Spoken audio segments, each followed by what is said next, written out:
Good morning and welcome to the show, and thanks for waking up with us today. In the studio, we have Bill Husfeldt, Bay County Superintendent of Schools. We're going to talk about some of the things that you might be concerned with this year and what's coming up next year when we talk about rezoning, for instance. That's a hot topic right now. And welcome to the show. Oh, by the way, I didn't want to jump right into controversy right off the bat. But it's not always controversial, but not everybody's happy. No, and here's the bottom line on not this. Not that everyone will ever be happy. That's true. Yeah. But everybody wants to be happy. Yes, they do. Yes, they do. The issues are that parents do not want their kids to move schools because we have a very liberal school choice process and policy in the district. So they're basically already at the schools they want to be at. But we have a growth problem at the beach. We've had it for several years now. In the last census, the beach was the main growing area. I believe it increased 26% over that 10-year period. And so what's happening at the beach is we have the elementary schools there are just bursting at the seams. We basically had very limited choice. We could add more modulars to those schools or open West Bay again. The board chose to open West Bay again, which means shifting everybody around and moving people, and parents don't like to be moved. How do you redraw those lines, that zoning? Do you just like, is it a line on a map? Is it done by demographic? Or how do you figure out who you goes can't where? do just a line on a map because if you did that, I mean, there's clusters of populations in certain areas. So you could draw a line on the map and then all the populations on the other side of that line. So you have to you try to go in neighborhoods so that you keep neighborhoods together as much as you can. The issue, though, is balancing those numbers. If you're going to move, for example, 300 or 400 students from Beach Elementary, which is basically the farthest west school we have, to move those kids to West Bay, then you've got to come back to the east side of the beach and move some of those kids to Beach Elementary. That's when you start stepping on toes, because those children and parents are very comfortable where they're at. So now you're saying we're going to move you, and they're very uncomfortable with that. They don't like that.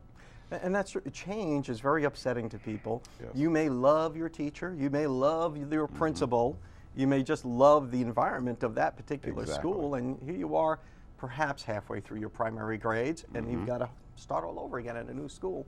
So you have to empathize with families that it is a struggle, but we're very we're going to do this in a very relaxed way. Whatever the board finally decides where it's going to be, and we're advertising what they voted on recently, and the last meeting will be in May to finalize that.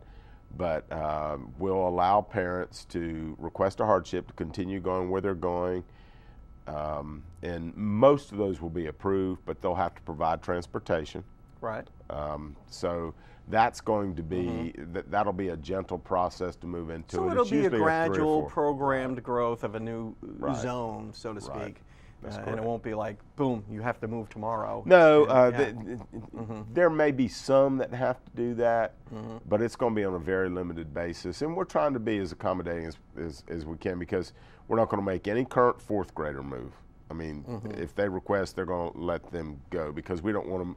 You know, we've got so many kids that have been at the same school, kindergarten, first grade, second grade, third grade, fourth grade, and then now they're getting ready to go to fifth grade, and we're going to make them go. So they're not going to have to move. But then your question is, they have a sibling that's younger, that's in one of the other grades, so then they have to request hardship. And that, and like I said, we're going to be as accommodating as possible.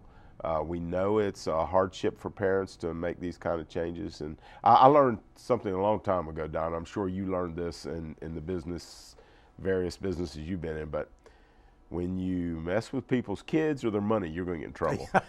And we do both. Yeah, of course we do both. And so we have to walk very softly and pay attention to what the parents' concerns are. Well, Mr. Husfeldt, we have to run off to the local weather, but the other side of that, I want to talk about testing. Oh, that's another favorite Another one topic. of your favorite topics, I'm sure. We'll be right back after your Waking Up with Don weather. Welcome back to the show. I'm here with Bay County School Superintendent Bill Husfeldt. Mr. Husfeldt, thanks again for coming on in and sitting in the hot seat and taking the tough questions like, what do we call it, rezoning, testing. There's a lot of controversy over testing. People say our kids are tested too much. And they are. They truly are, Don. And I believe that there's some consensus about that brewing right now in the legislators' minds. They're coming together, and there's a lot of bills right now that are moving forward.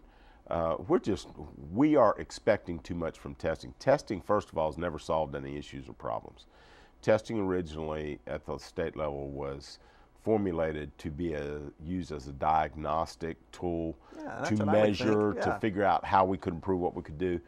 Somewhere along the line, though, someone decided, okay, we need to use it as a tool to hold kids back or to use it as some kind of punishment. And so that's where it's really become crazy. How much local control do we have over testing? We have very little control. We started testing again this week, and they'll be testing next week and the following week, and makeups the following. I mean, it just goes on and on. And then you start with your AP and your ACE and your IB exams on top of that. Sure.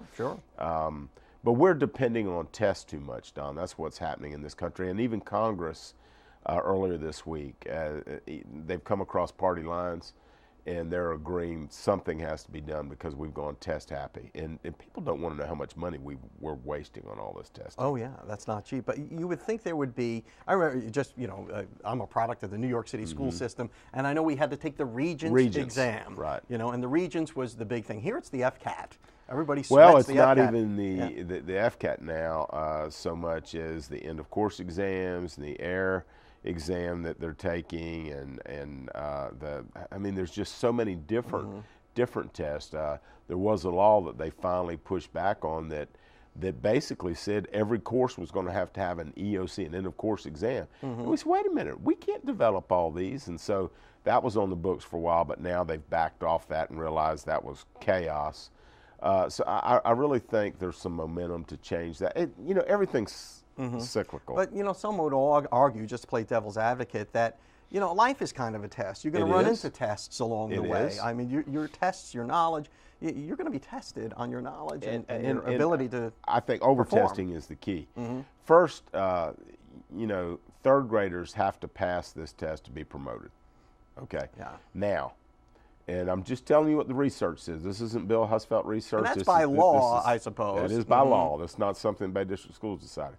But there's no research anywhere in all the studies that's been done that shows that retaining a child helps. In fact, it pulls them backwards. And so does it mean that they fail test and you just let them go? No. But you promote them, and then you come up with a plan to do some things to get them to catch up is the way I feel it needs to happen. And if you can see by test that a child is falling behind, there is some remedial work that you can do with that child rather than hold them back altogether. Exactly. Right. And you're going to give a student in 10th grade a test in math and English language arts that they have to pass those tests in 10th grade or they don't get a high school diploma. And so I wish there was a combination of GPA and some test other than the test we're given. Let them take the ACT, the SAT. Sure. I mean, those things that are already there that we know and we can measure already, instead of just putting all this pressure creating new on tests one day. all the time. And the money. I think the state of Florida spent something like $192 million this year on testing. And it's and what could $192 million do for a school? Well, I mean, that's about our whole budget. So it's and I'm not saying testing doesn't serve a purpose. Like you said, kids need to be able to take tests, but just to see how crazy some of these tests are, I wouldn't mind seeing some of the legislators take these tests. Take the 5th grade math test and publicly record the scores because they don't realize how really hard they are. We are teaching some algebraic theories and processes in kindergarten right now. I mean, that's how it's changed. We have taken the fun out of elementary school. Most elementary schools don't even really have time to have recess anymore because the time is bottled up by all law. The mandates, what they have to all do. the mandates. That's Local what it control has got to be the key to this, Mr. Husfeld. It is. And thank you so much for being so generous with your time. And as always, time's the enemy on this show. Always a fascinating conversation, and thanks for everything you do for our kids. Thank you, Don. I appreciate being here. And we'll be right back after these messages.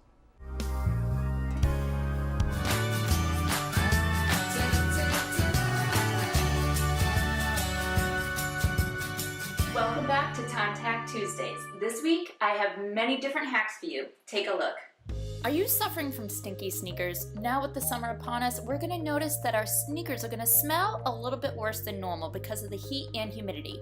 Well, one way to get rid of this is using a Ziploc bag and your freezer. What you're going to do is put your sneakers in the Ziploc bag, put them in the freezer overnight, and the temperature change will kill off that odor-causing bacteria. If you're looking to microwave 2 dishes at the same time, having a center rack makes this possible. You can just put both dishes in, and voila, you've got warm food. Well, some people aren't so lucky, so an option for this is using a cup.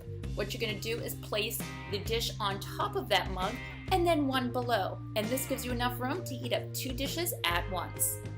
A great hack to make sure you never run out of trash bags is to take those trash bags and place them at the bottom of your trash can. Now all you need to do is place the trash bag in the trash bin as you normally would, and when you end up pulling out that last trash bag, you know it is time to go and buy more. Have you ever wondered how at retail stores they can make the shirts look so perfectly folded, nice and neat? Well, today I'm going to show you how. What you're going to do is take that shirt, you're going to separate it and smooth it out nicely. You're going to take the top, shoulder, in the center, make a straight line going to the center of the shirt, pinch both ends, and you're going to grab the opposite end of the shirt and lift it up. Now you're going to fold it over nice and neatly, and voila, a nice perfectly folded t-shirt. And I'll show you one more time how this fold is done. What you're going to do is flatten out the shirt nice and smooth, go to the shoulder, in the center, make a straight line into the center of the shirt, grab the opposite end, and then neatly fold over. This will make your shirts nice and crisp and smooth. There's nothing worse than having your remote control batteries die and not having any more AA batteries in the house to replace them. So this hack, what we're going to do is I'm going to show you how to take a AAA battery and some Reynolds wrap and make that remote control work like new. So all you're going to do is take a piece of the aluminum foil, roll it into a little ball, and then you're going to place the AAA battery into the remote control, making sure that the other end is touching the metal of the aluminum foil. Next, you're going to take another piece of aluminum foil, stick it on the other end, and again, place that AAA battery into where the AA battery would be, making sure that both ends are snug, touching the metal. And now it's time to test it. Bring it over to your TV, change the channel, we've got a remote control that works. Thank you again for joining me for Time Tack Tuesdays. I'll see you next week. I'm here at Forest Park Animal Hospital with Dr. Favaloro, and he's going to give me some, we usually get pet tips, but you know, I live near a lake, and there's all kinds of creepy crawly things up there. Absolutely. What are some of the snakes we should be on the lookout for? Well, you know, right now it's starting to warm up, and so the snakes are starting to move. So, you know, I'm starting to see turtles walking all over the place, and the birds and frogs, and, you know, the ducks are all hatching right now. So the snakes have all this food. You know, not that they eat a lot of turtles, but just you start to see stuff moving. So first, before we start talking about the kind of snakes we need to be worried about, you know, let's talk about some of the things that we need to kind of watch out for to stay away from snakes, because, you know, we all like to take our dogs out to the beach, and so there's not a lot of snakes out there. But, you know, let's say we want to go on a hike, we want to go through the woods, you know, we have a reserve behind our house, you know, or, you know, we want to go through this big field, you know. Snakes like to be hidden. They're not real social creatures. They don't want to intermingle with us. So they won't come after us aggressively unless they feel threatened, as a general rule. So if your dog is running through the woods or running out by like a body of water, like fresh water, and they're sticking their heads into holes Bushes and under and stuff, rocks and stuff like that, I mean, you're kind of asking for trouble, if those right? snakes are in there and they just see a big dog nose come through, they're gonna hit it, you know. I was walking through the woods with my son one day, and there was this big old snake just laying right in the middle of the path, and you could just tell he was just sunning himself and getting his body temp up for the day. And we were like, what do we do? And so, snakes can strike, but they can only strike half their body width. So if if you're not close enough, you can take your time. You can kind of avoid where they are and hold on to your dog, because your dog is not going to be, or your kid, they're going to want to be curious. They're going to want to find out. A lot of them are very aggressive. I've got a lot of dogs who have killed a lot of snakes before the snake killed them. Wow. So, you want to have a good hold of them. And if you're walking and you hear rattle, make sure you try to identify where that rattle is. Just kind of steer clear of them, too. Steer clear of it. Exactly right. But the biggest thing we get, pygmy rattlers. They bite real a aggressive, lot of dogs and cats. And people don't think about cats, but cats are predatory creatures by nature. Mm-hmm. There's nothing that you're going to be able to do to stop a cat unless it just doesn't want to from going after a snake. Mm-hmm. And cats are generally pretty small. And so a lot of the things that affect the outcome of a snake bite has to do with the size of the snake and the size of the patient, how much venom was injected. Mm-hmm. So the bigger the snake, the more the venom? Well, actually, the smaller the snake, the more potent the venom. And the more scared the snake is, the more venom they're going to put in. So a lot of them, 25% are dry bites. They just hit, and actually no venom gets put in. Mm-hmm. And then some of them, they don't get a whole lot. Generally, if the snake feels like it's going to die, it's called an agonal bite. It's going to put a ton of venom into you. So if you're chasing a snake, you're asking and he's aggravated, he's pumping up the venom, he's getting ready for you. Yeah. But if you just happen to stumble onto a snake, you just try to keep back and keep your distance and stay out of their personal zone. And it's all rules of thumb. I certainly wouldn't, trust it. I mean, and a lot of times you just don't know how close you are to them. So they see you way before you see them. They see you still coming. You don't see them. You're seen as a threat.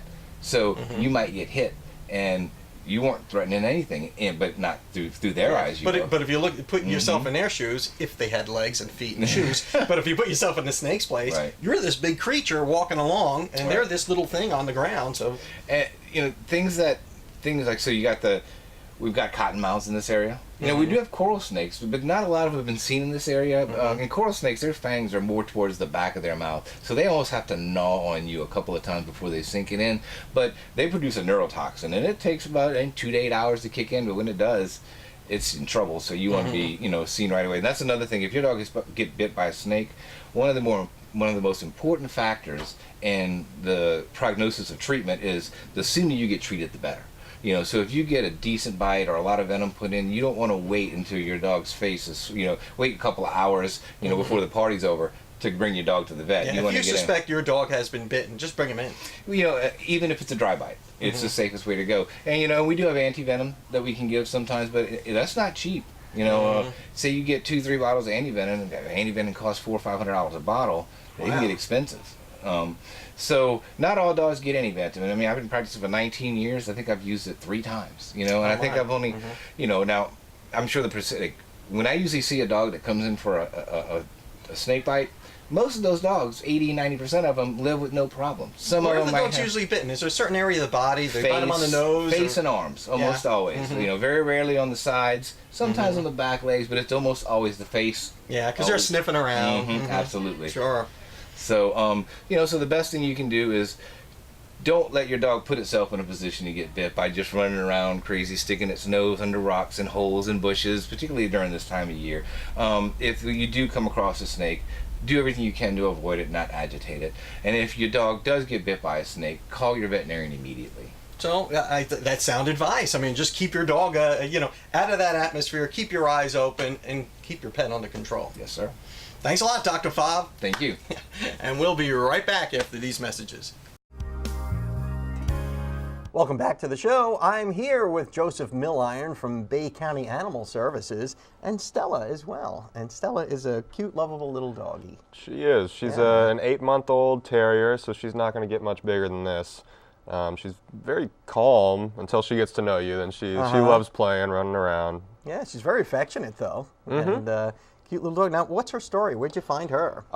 She was brought to us by her previous owner, along with her sister named Precious, who looks very similar to her. She's at the shelter as well. Her other owner just didn't have enough time. She had to work 12 hours a day and felt So bad. it was what you guys call an owner surrender. Yes. Yeah. So the owner just couldn't take care of Stella any longer and dropped her off, hoping that she'll get a good home. Yeah. Now Stella just seems, this is as big as she's going to get, I suppose, huh? Yeah. No, she's full grown, 8 months, so she's a good lap dog. Uh-huh. Yep. Yeah, she's real affectionate. She seems a little shy, Maybe she's not used to being around people so much. New people, new environments. okay. She is shy until she gets to know you. She loves to play, run around.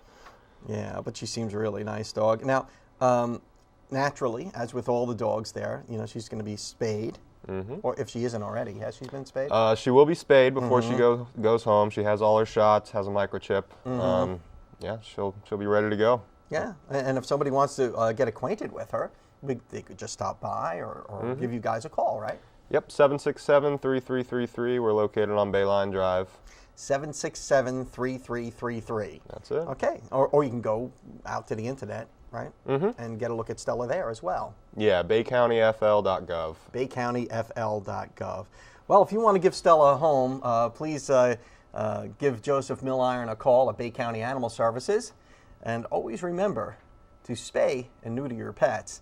And we'll see you next time.